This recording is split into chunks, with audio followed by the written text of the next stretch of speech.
Assalamualaikum warahmatullahi wabarakatuh. Alhamdulillahillazi arsala rasulahu bil huda wa dinil haqq liyuzhirahu 'ala ad-dini kullih wa kafa billahi shahida. Ashhadu an la ilaha illallah wahdahu la syarika lah wa ashhadu anna sayyidana Muhammadan abduhu wa rasuluh la nabiyya ba'da. Allahumma fasalli wa sallim ala sayyidina Muhammadin wa ala alihi wa ashabihi rasulillahi ajma'in, amma ba'du. Rabbi shrah li sadri wa yassir li amri wahlul 'uqdatam min lisani yafqahu qawli. Subhanaka la ilma lana illa ma 'allamtana innaka antal alimul hakim. La haula wa la quwwata illa billahil aliyil azim. Ilahi anta rabbi wa ridhakal matlubi. Sahabatku, saudaraku, jamaah yang insya Allah semua kita dimuliakan Allah Subhanahu wa ta'ala. Tidak ada kalimat yang lebih indah, yang lebih elok untuk saya mulai majlis ilmu ini selain memanjatkan rasa syukur pada Allah Subhanahu wa ta'ala. Allah yang masih memberikan kita peluang untuk mengumpulkan amal-amal soleh melalui majlis ilmu ini. Mudah-mudahan majlis ilmu yang kita adakan ini, walaupun lewat media sosial, akan mengundang rahmat Allah, akan mengundang taufik dan hidayah dari Allah, dan akan mengundang maghfirah dari Allah Subhanahu wa ta'ala. Dan kita juga berharap semoga majlis ilmu ini ada manfaatnya buat kita semua, baik manfaat di dunia, apatah lagi manfaat di akhirat. Amin, Allahumma amin. Salawat dan salam, marilah sama-sama kita sanjungkan keharibaan junjungan alam Rasulullah sallallahu alaihi wasallam. Mudah-mudahan harapan kita semua, semoga kita sekeluarga mendapat syafaat dari beliau kelak di yaumil akhir. Amin, Allahumma amin. Saudaraku yang berbahagia, kita tidak lupa untuk berdoa bersama semoga kita beserta keluarga terhindar dari segala musibah, termasuklah musibah COVID-19 yang masih belum berakhir. Saudaraku yang berbahagia, pada kesempatan yang berbahagia ini, marilah kita renungkan, kita kaji sebuah sabda Rasulullah sallallahu alaihi wasallam. Mudah-mudahan apa yang kita kaji ini, apa yang kita bahas ini tentang sabda Rasulullah sallallahu alaihi wasallam ini, insya-Allah ada manfaatnya buat kita semua dan dapat kita amalkan dalam kehidupan kita sehari-hari. Anas bin Malik radhiyallahu an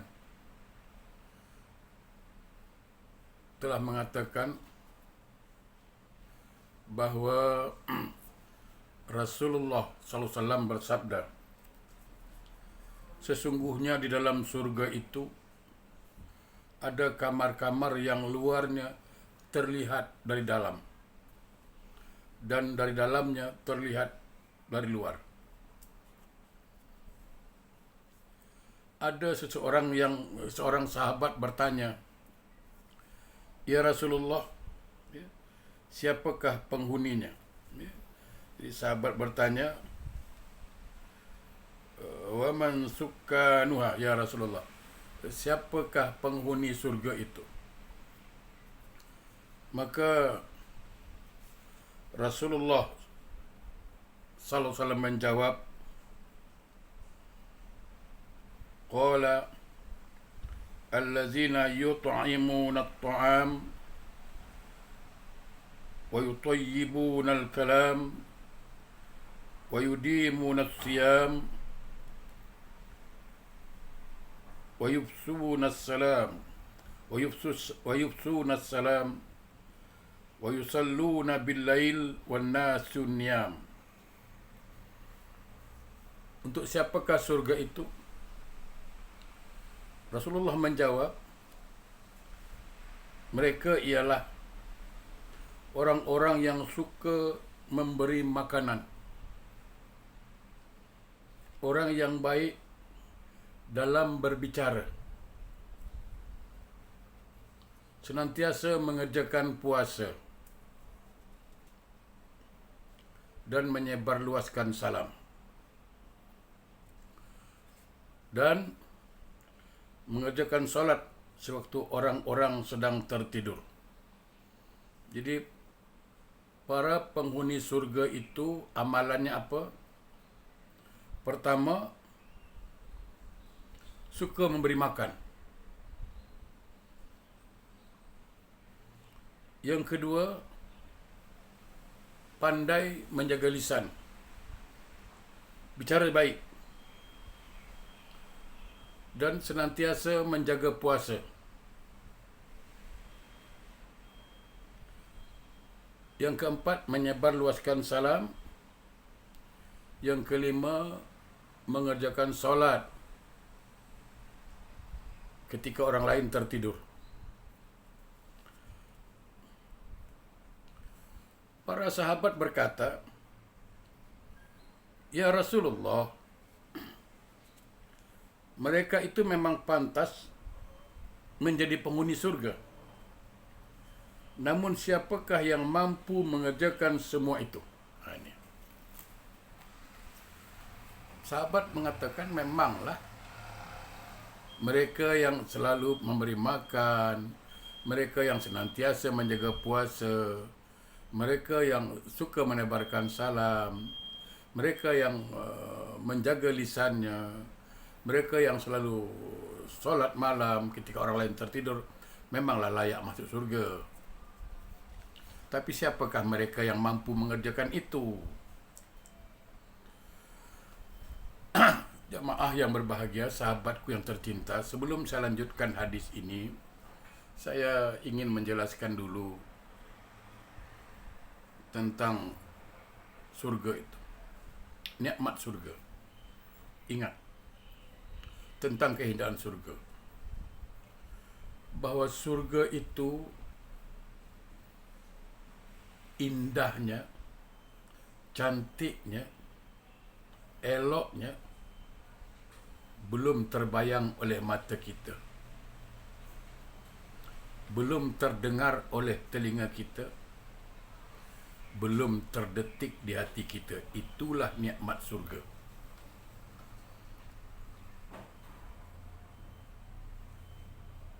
Kalaupun ada ayat Quran mengatakan, ada hadis mengatakan bahawa di surga itu ada makanan, ada anggur,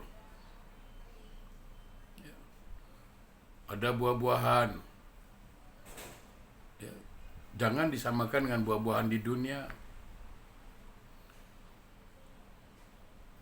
Kalaupun ada ayat Quran mengatakan bahawa di surga itu ada mengalir sungai-sungai, jangan dibayangkan sungai-sungai macam sungai-sungai yang ada di dunia.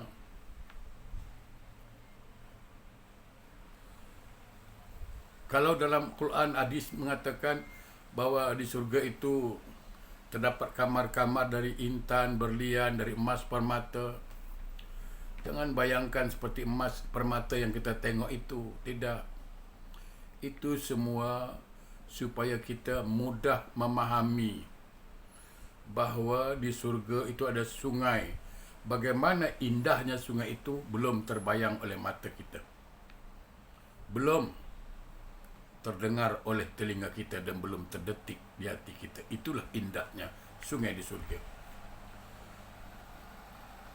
Kalaupun ada makanan di surga itu, belum nikmatnya belum terbayangkan oleh selera kita. Saking nikmatnya. Jadi kadang-kadang kita dah dengar lah dari orang-orang tua, yalah, mungkin dia tak faham. Bagi saya ini pelecehan. Dia barangkali baru balik dari melancong, katakanlah Langkawi, atau melancong ke Bali, balik-balik pergi Thailand, balik-balik, oh Langkawi best lah. 3 hari kat sana macam kat surga. Astagfirullahalazim. Langkawi macam surga, kata dia. Aku kat Bali, di pantai Kuta tu, duduk kat pantai tu macam sebiji macam di surga. Macam dia pernah pergi surga. Surga itu tak dapat dibayangkan indahnya. Jangan samakan dengan Bali, Langkawi lah, London ke. Tak. Tak sama. Tak sama. Indahnya surga itu tak sama.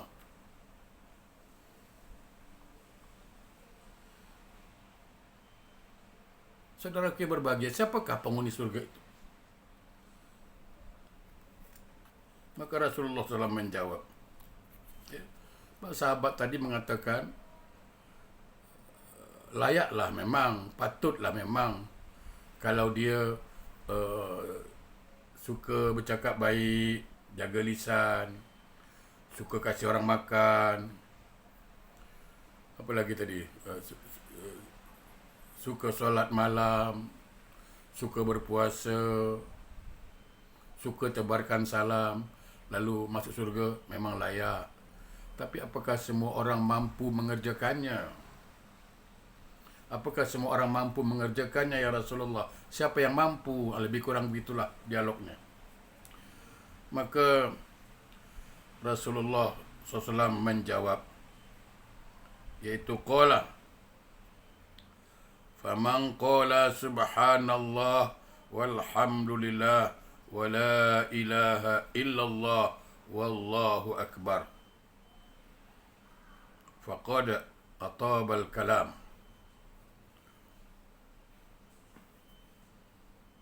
Dikatakan apa?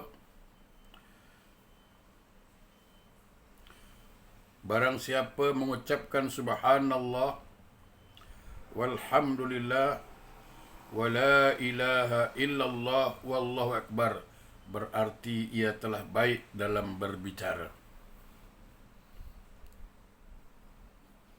Saudaraku yang berbahagia, artinya orang yang berhak masuk surga itu adalah orang yang senantiasa lisannya berzikir kepada Allah. Ya. Yang mengatakan apa? Subhanallah, artinya maha suci Allah. Bukan setakat maha suci Allah, bukan setakat baca subhanallah, subhanallah saja, tapi menterjemahkannya dalam kehidupan. Bila dia sebut subhanallah, maha suci Allah, artinya apa? Maha suci Allah dari segala kelemahan, maha suci Allah dari segala kesalahan, maha suci Allah dari segala ketidakadilan, maha suci Allah dari segala kezaliman. Itu maha suci Allah. Dia yakini, artinya dia tetap berbaik sangka pada Allah apapun yang terjadi dalam kehidupan dirinya. Apapun yang terjadi, dia tetap berbaik sangka. Itu subhanallah. Tidak pernah buruk sangka dengan Allah, karena Allah maha suci. Lalu dia mengatakan apa? Walhamdulillah, dan segala puji bagi Allah. Artinya tidak ada yang salah bagi Allah. Tidak ada yang salah. Walaupun terkadang ketentuan Allah itu menurutnya agak berat dia terima, seperti sakit atau hidup miskin. Tapi barangkali menurut Allah itu yang terbaik. Mungkin gara-gara sakit dia boleh insaf. Mungkin karena dia miskin dia taat. Lebih baik dia miskin jadi hamba Allah daripada kaya jadi hamba setan. Dia senantiasa memuji Allah. Dan mengatakan apa? Wala ilaha illallah. Tiada Tuhan selain Allah. Artinya apa? Dia tidak akan pernah berbuat syirik kepada Allah. Dia tidak akan menduakan Allah. Kenapa? Karena dia mengatakan la ilaha illallah. Tiada Tuhan yang aku sembah, tiada Tuhan yang aku tempat minta tolong kecuali hanya Allah Subhanahu wa ta'ala. Dan mengatakan apa? Allahu Akbar. Allah Maha Besar. Bahawa selain Allahu Akbar, selain Allah Maha Besar, maka yang lain kecil. Apapun problem dalam kehidupannya akan terasa kecil kalau dia mengadu kepada Allahu Akbar. Artinya, dia bukan setakat membaca kalimat subhanallah, walhamdulillah, wala ilaha illallah, wallahu akbar. Bukan setakat membaca, tapi dia faham makna dan dia terjemahkan dalam kehidupannya. Itu yang pertama. Orang ini termasuk yang menjaga pembicaraan lisannya. Itu yang pertama. Siapa lagi yang berhak masuk surga? Selanjutnya,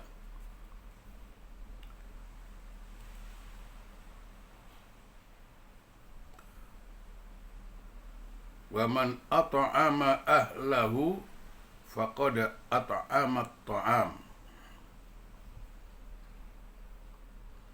Barang siapa memberi makan keluarganya, maka ia telah memberi makanan. Nah, jemaah, ada pepatah mengatakan, dagang lalu dimasakkan, anak di rumah mati kelaparan. Kita memang dianjurkan agar suka memberi makan pada orang miskin, betul. Kita memang dianjurkan agar suka memberi makan anak yatim, betul. Kita sangat dianjurkan memberi makan orang-orang kaum duafa, betul.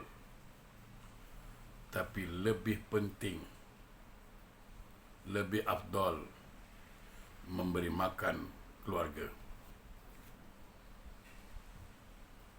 Saudaraku yang berbahagia, berapa banyak di antara kita kalau makan di luar bersama teman-teman, bersama sahabat, sepejabat, teman pergaulan, kita duduk kedai kopi, kedai nasi, tahan berhabis, kita boleh bayar.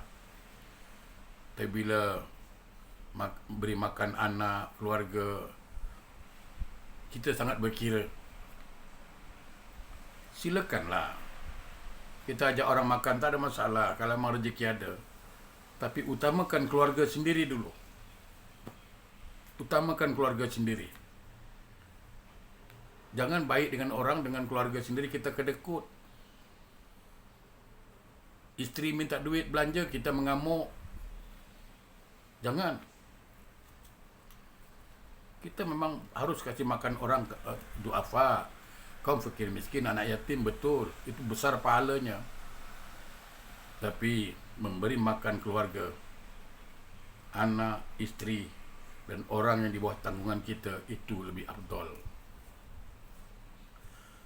Maka orang ini yang berhak menghuni surga, yang tidak mentelantarkan keluarganya. Selanjutnya, Faman shoma Ramadan faqad adama siyam. Barang siapa berpuasa pada bulan Ramadan, berarti ia telah senantiasa berpuasa, menjaga puasanya. Saudaraku yang berbahagia, banyak kita tengoklah. Banyak, kita tak usah 1-2 orang.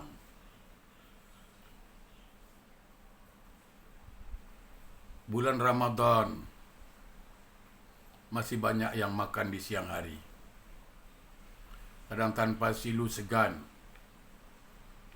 Depan orang ramai di kedai kopi pun makan, minum. Ya mungkin dia sakit, ya mungkinlah dia sakit. Atau perempuan datang bulan, boleh tak puasa. Tapi janganlah tunjukkan depan orang. Ya paling tidak kita menghormatilah. Menghormati. Ada orang sedang melakukan ibadah puasa. Ini tidak, sudahlah tak puasa, tunjukkan pula lagi semua orang yang dia tak berpuasa.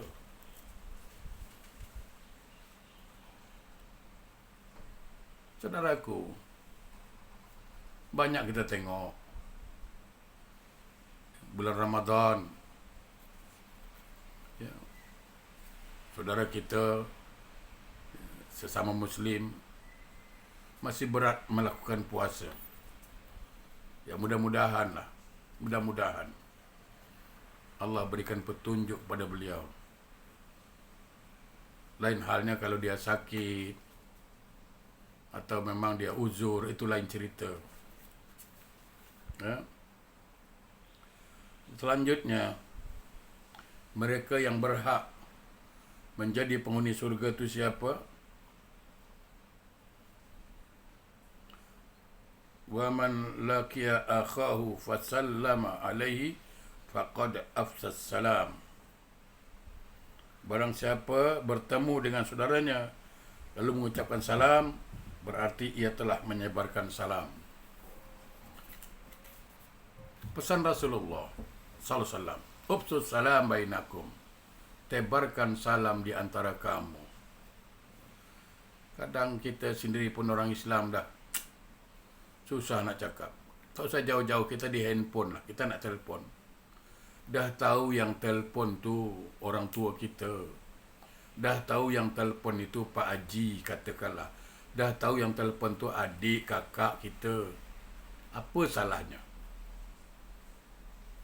Cakap. Ya, Assalamualaikum. Assalamualaikum. Diawali Assalamualaikum. Kalau boleh sempurnakan. Assalamualaikum warahmatullahi wabarakatuh. Tengok, kita doakan dia. Semoga Allah selamatkan engkau. Semoga Allah rahmati engkau. Semoga Allah berkati engkau. Lalu yang di sana jawab, Waalaikumsalam warahmatullahi wabarakatuh. Semoga engkau pun selamat. Allah datangkan rahmat dan Allah berikan berkat pada engkau. Saling mendoakan. Indahnya Islam ini. Tapi ini tidak, angkat telefon, berdering, halo, apa hal? Aku sibuk lah, busy. Islam. Kadang dah haji pun. Anak dengan bapa kenapa angkat telefon, halo. Bapa balik tak hari ni? Astaghfirullahalazim. Apa salahnya? Assalamualaikum bapa, apa khabar Pak? Senang. Si bapa menjawab, Waalaikumsalam warahmatullahi wabarakatuh. Doa orang tua pada anak, doa anak pada orang tua. Kita jumpa di lift, dah kita pastikanlah orang Islam. Dah tengok perempuan dah bertudung, dah tua, makcik-makcik tu, jumpa bagi salam. Assalamualaikum. Mungkin kalau orang muda agak sedikit barangkali salah faham lah. Ya. Kadang kita beri salam pada yang muda, dia cakap lah, kita gatal nanti. Ya. Apa salahnya beri salam? Orang yang senantiasa memberi salam, saling mendoakan, itu salah satu penghuni surga nanti. Jadi mari saudaraku yang berbahagia, suami nak pergi kerja, cakap, Assalamualaikum, abang nak berangkat ni. Ya. Assalamualaikum warahmatullahi wabarakatuh. Dia berdoa. Bila dia katakan dengan isterinya Assalamualaikum warahmatullahi wabarakatuh, yang maknanya semoga Allah selamatkan engkau wahai isteriku, dan Allah rahmati engkau, dan Allah turunkan berkah pada engkau isteriku. Isteri menjawab Waalaikumsalam warahmatullahi wabarakatuh, dan semoga Allah pun selamatkan engkau wahai suamiku. Allah berikan rahmat dan berkah pada engkau. Subhanallah, betapa indahnya rumah tangga itu. Saling mendoakan antara suami dan isteri. Ketika anak sekolah, pulang sekolah, suami balik kerja, semua senantiasa memberi salam, senantiasa mendoakan.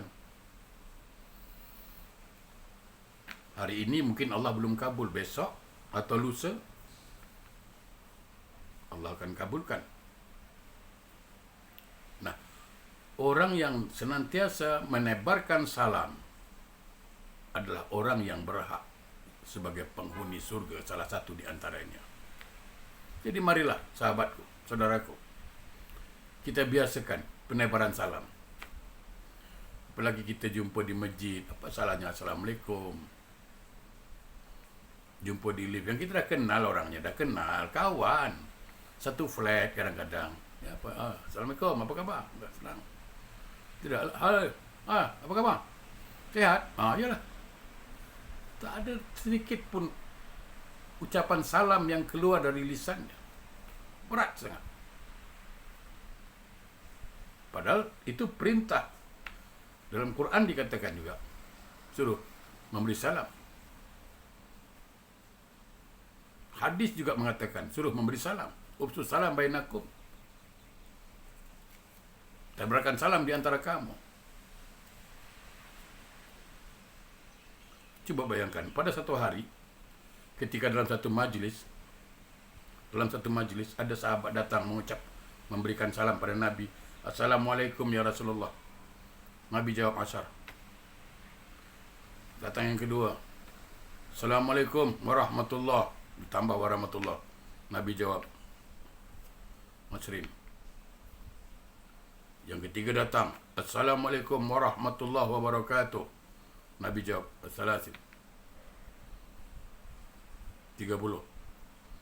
Jadi yang beri salam saja Assalamualaikum ya Rasulullah, Nabi jawab 10. Yang mengatakan Assalamualaikum warahmatullah, Nabi jawab 20. Yang mengatakan Assalamualaikum warahmatullahi wabarakatuh, Nabi jawab 30. Sahabat bertanya, ya Rasulullah, tadi sahabat mengatakan Assalamualaikum saja, engkau jawab 10. Yang pakai warahmatullah, engkau jawab 20. Yang pakai wabarakatuh, yang pakai kalimat wabarakatuh sempurna, Assalamualaikum warahmatullahi wabarakatuh, engkau jawab 30. Makna dia apa? Rasul mengatakan apa? Siapa yang mengucapkan Assalamualaikum saja, 10 pahala dia. Kalau ditambah warahmatullah, 20 pahalanya. Dilengkapkan sempurna wabarakatuh, 30 pahalanya. Bayangkan. Nak pergi kerja dapat 30 pahala, balik 30 pahala. Subhanallah. Pahala dapat, doa dapat. Tapi jangan pula buat main-main. Suami bagus-bagus beri salam, isteri pula buat main-main. Dia pergi kerja, okay dek, bang kerja je Assalamualaikum warahmatullahi wabarakatuh. Yalah bang, 30 pahala. Jangan buat main-main. Jawab, Waalaikumsalam warahmatullahi wabarakatuh. Jadi amalkan salam ini kalau kita ingin masuk surga. Yang selanjutnya, wa man shallal isya al-akhirah wal fajr faqad shalla bil laili wan nasi niyam. Barang siapa solat isya dan subuh berjamaah, ya, berarti ia telah mengerjakan solat sewaktu orang-orang sedang tertidur. Maksudnya yang tidur itu adalah orang-orang Yahudi, Nasrani dan Majusi. Dan siapa yang senantiasa menjaga solat isya berjamaah dan solat subuh berjamaah, berarti dia telah menjaga solat malam ketika orang lain tidur. Siapa orang itu? Orang Yahudi, Nasara, dan orang Majusi. Tapi memang berat. Apalagi solat subuh. Masjid selapang-lapangnya solat subuh. Isya kadang-kadang berapa saf lah di masjid. Oleh karena itu, saudaraku yang berbahagia, mari kita amalkan hadis ini supaya kita termasuk orang yang layak untuk masuk surga. Pertama, jangan lupa, ya, orang yang berhak masuk surga itu orang yang suka memberi makan, terutama memberi makan keluarganya, mengutamakan keluarganya dulu. Yang kedua, yang pandai menjaga lisan. Jangan sampai lisan kita tergelincir, ucapan kita menyakitkan hati orang lain. Yang ketiga, mari kita menyempurnakan ibadah Ramadan kita, puasa Ramadan. Yang selanjutnya, kita tebarkan salam bila bertemu sesama Islam. Yang kelima, kita makmurkan masjid dengan solat berjemaah. Semoga Allah berikan kita kekuatan, kemampuan, kesadaran, kesanggupan dengan rahmat, taufik dan hidayahnya, sehingga kita dapat mengamalkan hadis Nabi ini, insyaAllah. Yang benar datang dari Allah, yang salah dari saya. Wassalamualaikum warahmatullahi wabarakatuh.